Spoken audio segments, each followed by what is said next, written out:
l'apparition de Sa Thiès, la passeur de Thiaroye. Ndeysaan le poulet de Bopp Omar Kane Reug Reug mbaa nga naan Sa Thiès bu Bawol.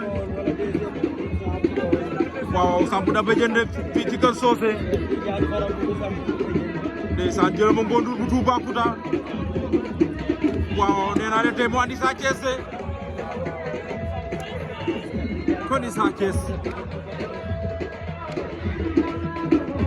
ndeysaan doomu Thiaroye baa ngoog mooy samp béjjën noonu.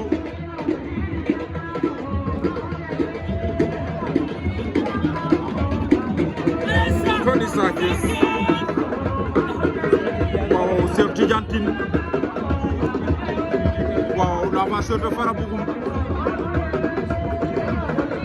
mooy samp béjjën noonu de fii ci Kër Socé. tey Cheikh Tidiane.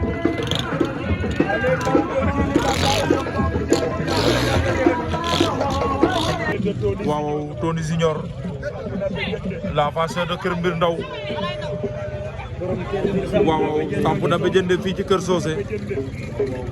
ndeysaan grand Abdou Khadir Faye le gendarme. borom war jaxasa mbër maa ngi noonu samp béjjën moom Tony Junior. Assane Diouf Séri Juma jëlal ma sa mbër moom Tony Junior mu ngi samp béjjën noonu. Ousse le copain wala Oussou Yaboy ndeysaan depuis Espagne naan la Tony ngu wo ndeysaan mbëru Sambalo cey Tony. waaw samp na béjjën de. waaw fii ci Kër Socé mais booy sori nga rek Kër Mbir ba Kër Socé. donc da ngay woon yaa ni lii laa d'accord. le champion d'Afrique. yéen Tony mii du fi gan kii moo leen fi gën a miin. Tony war jaxal la nekkoon. ndeysaan bin suka la passeur de Kawil. waaw moom tamit samp na béjjën de koni bin suka. waaw mooy samp béjjën noonu. waaw l'apparition de Ndiol Walo. waaw Ndiol Walo le géant mooy samp béjjën noonu de. Grand Yoff samp na béjjën Kër Socé. ale Ndiol Walo Asipaw Jan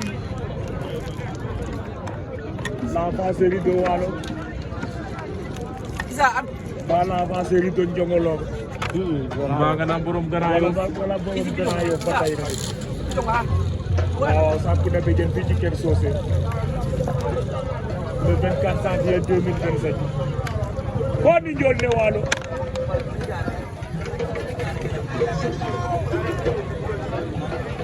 sel bu ndaw mooy dugg noonu aussi. sel bu ndaw. ndeysaan selu bu ndaw l'avanceur de Kër Ndiogu borom tundu jandeer. ndeysaan doomu xaabaan bàyyi noonu di samp béjjën jëlal ma Bamba le grand Sikam Mbay borom marché central Kaolack a ngoog nee naa la lum ñëwul baaxul.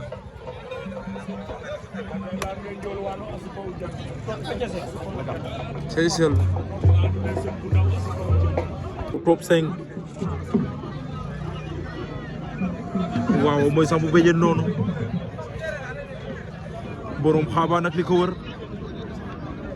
waaw moom tamit samp na béjjën de cey top 5 top 5 nga yëngal nee na gën a gaaw te na gën a bar tamit.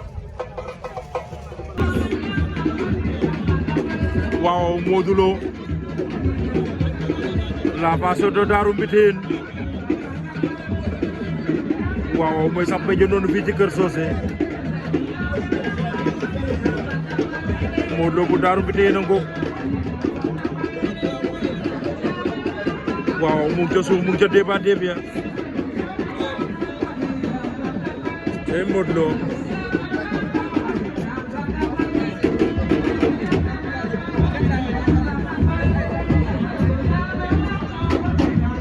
waaw Modou Lo bu Darou Mbitène